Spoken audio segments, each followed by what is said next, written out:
So today we're with a very good friend of mine, Kanu. First, let me give you an opportunity to introduce yourself and tell us anything that you want us to know about you. I am Kanu Heru Sankara. My name is totally African. I am a leader. I've been a leader for the past 15 years. I am also a psychology student. I am very interested in personal development, helping others develop their passion and discover their purpose and live their purpose. So, in a nutshell, that is Kanu Sankara. When you hear the words spirituality, God, consciousness, what are some of the first things that come to mind? Some of the first things that come to mind when I hear those words is a unity amongst all living beings. That there's this connection that we may not be consciously aware of, but it is there.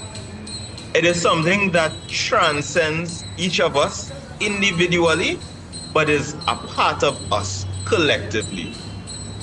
That I am, you are part of this great, magnificent, significant thing that is the universe, that is God, that is spirituality, that is consciousness. If I could pry a little bit, how do you see God? What is God to you? I see God as not in the traditional sense of a being that is above us. I see God as the reflection of each and every one of us, that we all have that element within us that makes us God. So, in an essence, let's use this scenario. The sea. The sea is water and everything else. And if you take a drop out of the sea, that drop has the same particles as this massive ocean, but it is not as massive as the ocean. So that is how I see God. We are the elements of this massive ocean. We are the droplets of this massive ocean. That's how I see God. That's how I see us in relation to God. So my question is, in terms of that, because I totally understand, in terms of you know, us being sort of a aspect of divinity, you know, and is a theme that arises particularly in the more traditional forms of spirituality, if I could call it that. All right. So I'll touch on African spirituality. Let's look at two forms of faith that contain African spirituality in Trinidad and Tobago. So we have the Baptist faith, and we have what some people might want to refer to as the purer form of it, which is Orisha. I assume you kind of know about both of these lines of spirituality. Yes, I do. What is your take on those forms of spirituality and on African spirituality on the whole? African spirituality.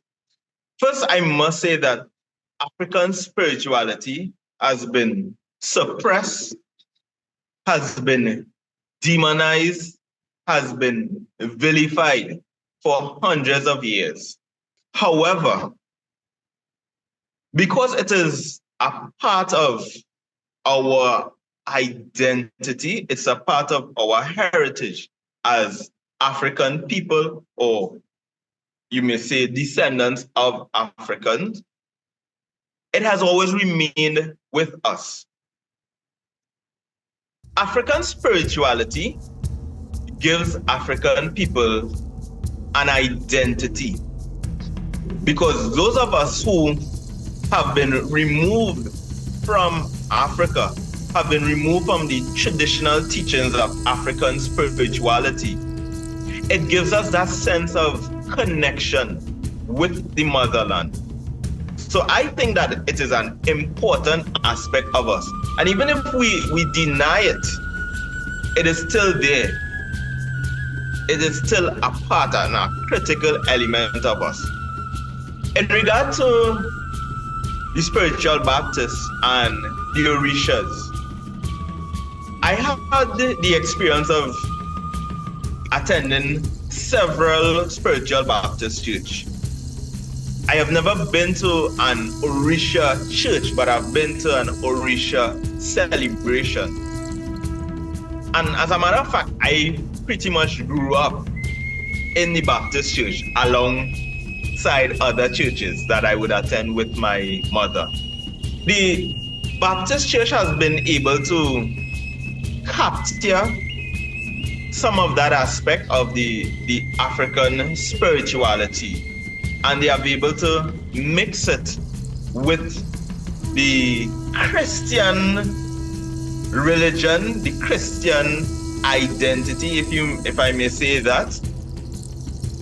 And that synchronization of the African spirituality and the Christian identity is what has created that sense of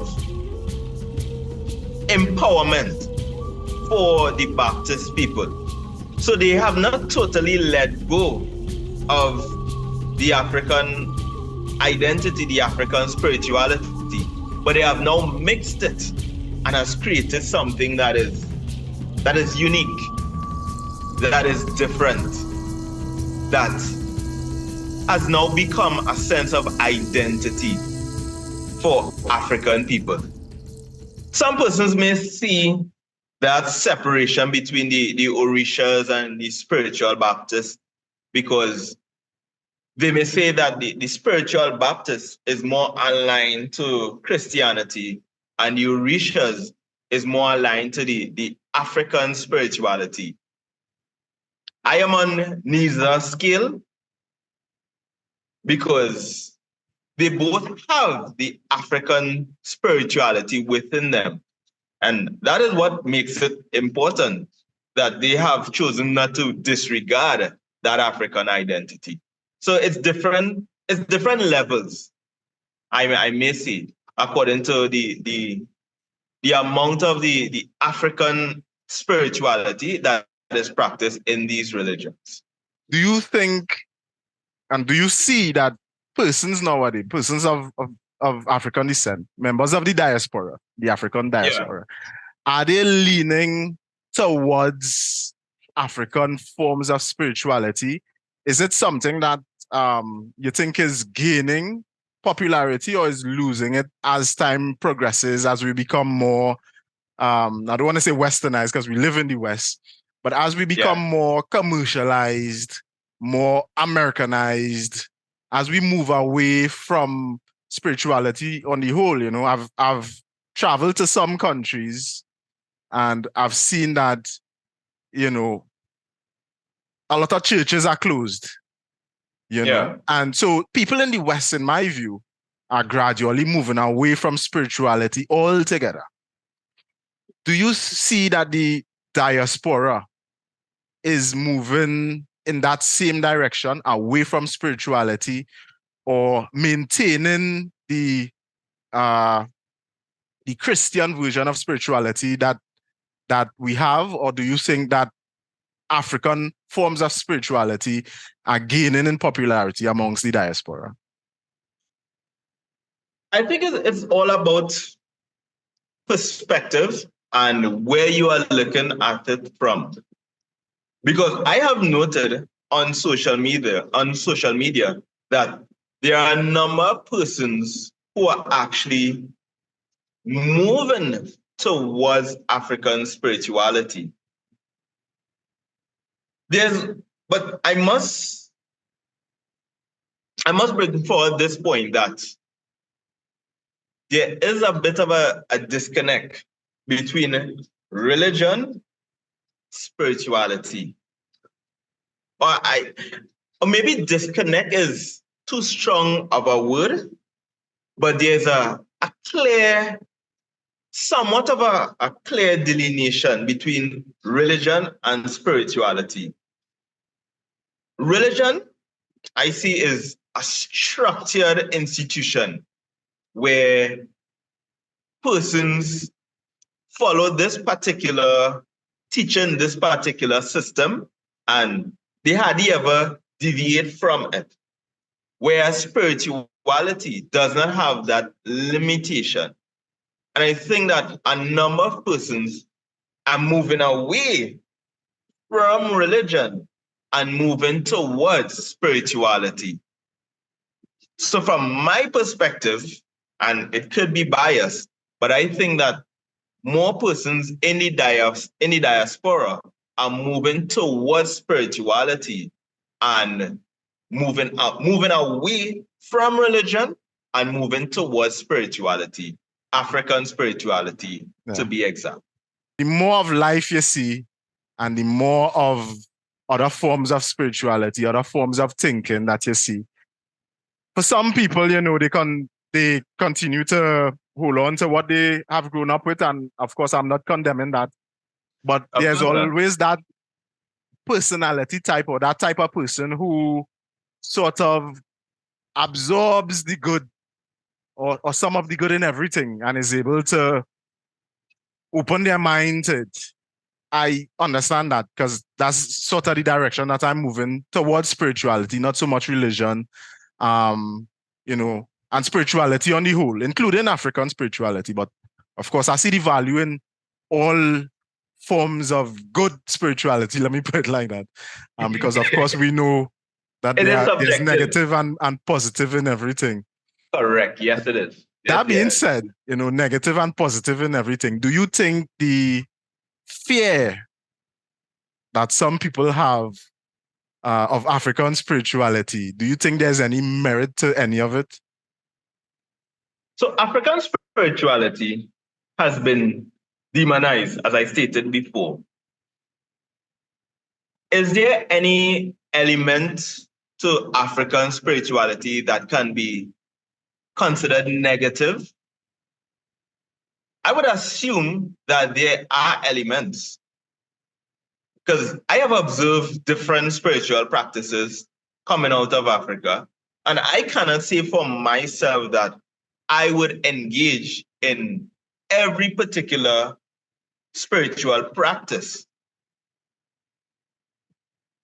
But saying that it is negative or even positive is subjective, because it would be based on the individual, the lens that the individual is looking at this spiritual practice. Because it will be perfectly normal to someone who has been brought up in such a culture. And it may be a challenge to someone who has never been exposed to some of these practices. So I would say that it is subjective. To say that it is outrightly negative or positive, I can't agree to that. It's based on every individual's subjective belief or lens that they are looking at it from. Good point. Yeah. And I agree, you know. I think that, like anything else, you know, spirituality, psychology, a lot of things in life depends on the use that the individual makes of it. Correct. You know, it's like a knife. You could use a knife to, I don't know, to cut bread, or you could use a knife to probably stab somebody. The knife in itself is not good or bad per se. Yes. It is the use that the person makes of it. And spirituality is, we could say, is a tool. I mean, some people might disagree, but it is a type of a tool that helps an individual to connect with the divine, what they view as the divine. Of course, we have different beliefs when it comes to this, but it is a tool that helps you to not only understand yourself and how you fit into the greater puzzle, but also to understand the divine. And correct. The good and the bad, you know, these human concepts that we have really depends on the use that we make of spirituality, religion, things of this nature on the whole. Yeah. Yes. So it will always be subjective. It will always be subject to the individual's interpretation. And Shakespeare said it best. Nothing is good or bad, but thinking makes it so. So it's all about an individual's perception, how they view that particular thing. Similarly to religion, religion has been used to unify people. But on the other hand, we can also see that religion has been used to cause division between people as well. So it's all about how it is used. Yeah. And I could see clearly on your wall, you're a strong Pan-Africanist. See Malcolm X in the back and Tupac Shakur as well. Yes. What in your view, Kanu, is the current state of, apart from the spirituality, the current state of African consciousness and African identity in Trinidad, but also in the wider Caribbean? That is an interesting question. And here's why I say that is an interesting question. Recently, I made a video and I put it out on TikTok. And I spoke about being African. And there was a comment under this video that said that, bro, you are not African, you are Trinidadian. And I made a following video, but I thought it was rather interesting that there are individuals who do not consider themselves African. And I'm speaking those who have the African features, such as myself, such as yourself. Because they look at it strictly from a national perspective. So I had to illustrate that there is a difference. There's nationality, there's ethnicity. Nationality can be of any nation that you were born into or that you are now a citizen of. Ethnicity speaks to the group that you identify with, such as the different cultural practices. But then there's race. Some persons may say that race is a social construct. I would say almost everything is a social construct. So to get back to that question that you asked regarding the African identity, I think there are many persons who have a challenge. People of African descent have a challenge with accepting that part of them, that African identity. They don't want to identify with it. And I say to them, you can identify with whoever you want to identify with. I would choose to identify with being African. My nationality says this, but my race or ethnicity says this. Yeah, and I totally agree. It's a matter of separating the two things. It's not a question of nationality. Of course, we're Trinidadians. We know this. Yeah. When people try to connect with the spiritual side of themselves and they follow African religions or they use African names, it's not a matter of where you were born so much. It's a matter of your history, and I think some people try to be overly technical about it. But I think if we let that go, we would understand that there is a difference and that the difference is easy to understand and to accept. In line with what you said, would you say that there have been positive changes after the Black identity movements of the 60s and the 70s? does the diaspora now understand the need to own business, the need to own land, property, the need to be productive? Not saying that in the past we were not productive, but we know that we know as Black people that there are some of us that are productive, and there are some of us that choose not to be productive sometimes, or based on circumstance, perhaps are not as productive as we could be and should be. Yeah. But as a collective, do you think that there have been improvements in understanding these things, the need for business, the need for to own property, the need to be productive after the movements of the 60s and the 70s? I would say yes, and to an extent. And why I said to an extent is there has been, I would believe that there has been significant growth that would have taken place from the 60s and the 70s with the Black Power movement and that identity, developing that African identity, and the need to control our economic future, our social future, because it empowers us as a people.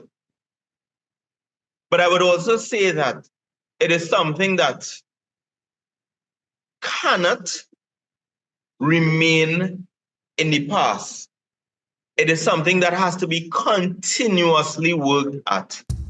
Every subsequent generation must understand and must identify with this African identity so that they can continuously progress. Because the generation before has taken us to a certain level. Now the baton has been passed on. We who have now received the baton, we need to run our leg. And by running our leg, I mean taking it to a higher level, that economic control, that social identity. Because capitalism, as in its essence, is about competition. But however, capitalism is also beneficial to a nation's economy.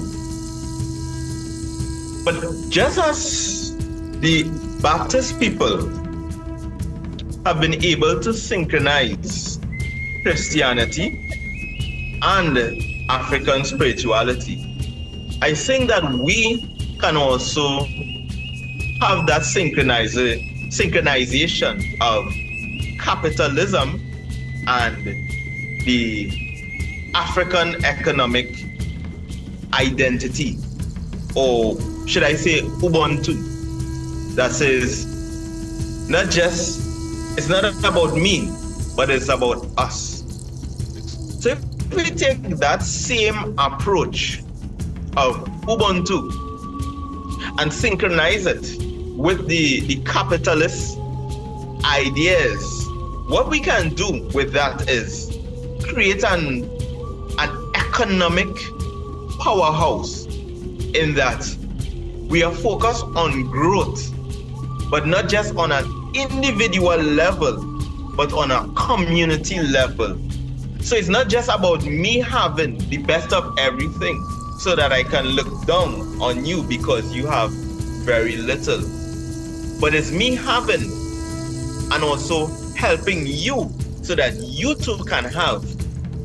And when there are multiple persons within a community who have, and they are actually helping to develop that community, we are going to see a significant rise in the African identity, the African unity, that African collective spirit.